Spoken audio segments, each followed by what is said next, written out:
Hey everybody, this is Andrew from T is for Tech, and I just wanted to take a quick minute here to give a little bit of an update on this Nomatic Travel Pack. So I did a couple of reviews on this in the past, and one was with the first generation Nomatic Travel Pack. So I did that about 6 months ago, or 4 or 5 months ago, and it was a 6-month review. So it was about the bag and what I'd used it over the course of, say, for instance, 6 months, and some of the pros and cons and things like that that I had seen. And just recently I got the newer version of it, right? So this is the updated version that Nomatic just released in 2019. And I've been using this for the past week or so, right? So this is the new one. And a couple things that I noticed with this bag that are different than the original bag, right? And I did the initial just kind of unboxing review. I'll link to that in the card above. But long story short, really like the bag. Really like the enhancements that Nomatic has made to the bag over, from the first version to the second version. And the few things that I noticed that are much better in this bag is this front material, right?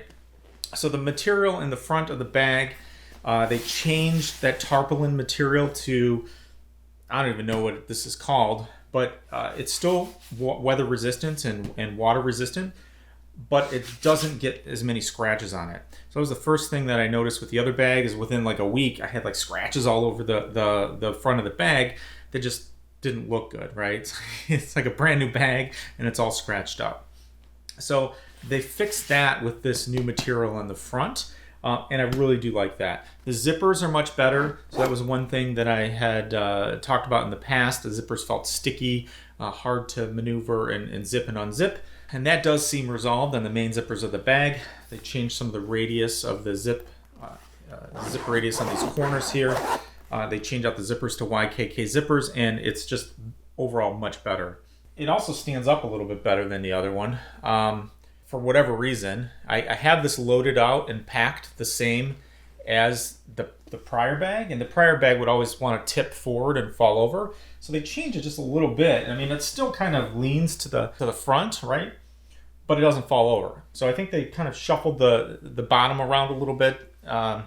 Maybe just the angle of the material or something, how they constructed it, and it does want to stand up a little bit better.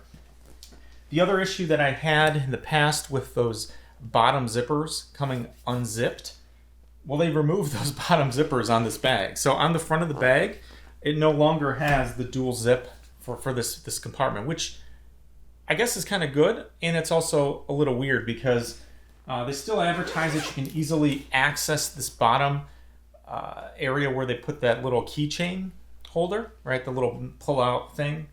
I'm not actually even using it because I have other stuff jammed in there. And that used to be easily accessible from the bottom when you just kind of unzip the bottom a little bit, reach in there, grab it. Since they switched this out to only have the two zippers, you kind of lose that functionality.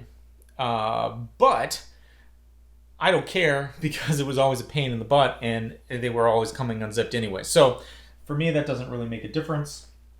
But other than that, I mean, from the first version of the bag to this version of the bag, everything's the same. The layout is the same, all of that. Just these enhancements. The material on the inside is nicer. This gray material, I like dark heather gray.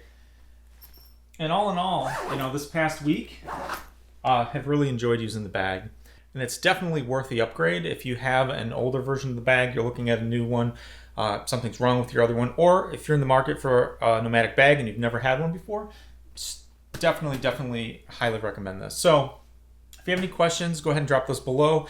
Part of this video, is also just to test some of this setup I have here now in my, my basement area, just to test out the recording and the lights and all that.